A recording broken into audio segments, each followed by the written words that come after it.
ఏపీలో కూటమి సర్కారు బనాయించిన లిక్కర్ అక్రమ కేసులో కీలక పరిణామం చోటు చేసుకుంది. ఈ కేసులో రిమాండ్లో ఉన్న ధనుంజయ రెడ్డి, కృష్ణమోహన్ రెడ్డితో పాటు బాలాజీ గోవిందప్పకు ఏసీబీ కోర్టు బెయిల్ మంజూరు చేసింది. 113 రోజులుగా జైల్లో ఉండటం, ఆధారాలు లేకపోవటం, కేసులో పురోగతి లేకపోవటం వంటి అంశాలను పరిగణలోకి తీసుకున్న న్యాయస్థానం ముగ్గురికి షరతులతో కూడిన బెయిల్ మంజూరు చేసింది. అధికారంలోకి వచ్చింది మొదలు ప్రతిపక్ష వైఎస్ఆర్సీపీ నేతలతో పాటు వారి హయంలో పనిచేసిన అధికారులను వేధించడమే లక్ష్యంగా పెట్టుకుంది కూటమి సర్కారు. తప్పుడు సాక్ష్యాలు, వాంగ్మూలాలను అడ్డుపెట్టుకుని లేని లిక్కర్ కేసు పేరిట గత మే 14న బాలాజీ గోవిందప్పను, 16న రిటైర్డ్ ఐఏఎస్ అధికారి ధనుంజయ రెడ్డి, వైఎస్ మాజీ ఓఎస్డీ కృష్ణమోహన్ రెడ్డిని అరెస్ట్ చేసింది సిట్. లిక్కర్ అక్రమ కేసులో రిటైర్డ్ ఐఏఎస్ ధనుంజయ రెడ్డిని A31గా, కృష్ణమోహన్ రెడ్డి A32, బాలాజీ గోవిందప్ప A33 నిందితులుగా చేర్చింది సిట్.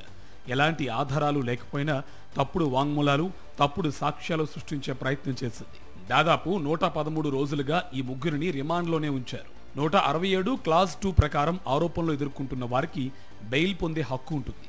ఏ కేసులో అయినా నిందితులను 90 రోజులు మాత్రమే జైల్లో ఉంచాలి. అంతకు మించి జైల్లో ఉంచితే అది చట్ట విరుద్ధమే అవుతుంది. లిక్కర్ కేసులో ఎలాంటి పాత్ర లేకపోయినా ముగ్గురిని సిట్ అక్రమంగా ఇరికించింది. ఆధారాలు లేకపోయినా వాంగ్మూలాల ఆధారంగా కేసులు నమోదు చేసింది సిట్.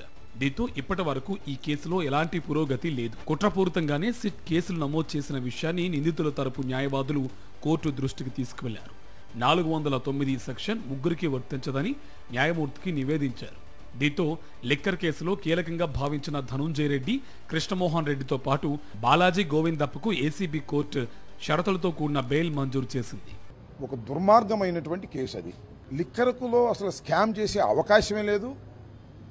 లేకపోయినా కావాలని చెప్పి ఎవిడెన్సులు క్రియేటెడ్ బై ది సిట్ రాజకీయ కక్ష తీర్చుకోవడానికి ఈ స్పెషల్ ఇన్వెస్టిగేషన్ టీం పనిచేస్తున్నట్టుగా చాలా స్పష్టంగా అర్థమవుతా ఉంది.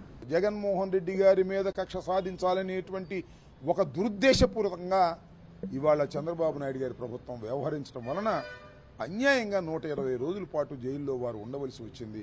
అసలు లేని లిక్కర్ కేసును సృష్టించి తప్పుడు సాక్ష్యాలతో వేధింపులు ప్రారంభించింది కూటమి సర్కార్. సిట్ పేరిట హడావిడి చేస్తూ అక్రమంగా అరెస్టులు చేస్తూ వస్తుంది.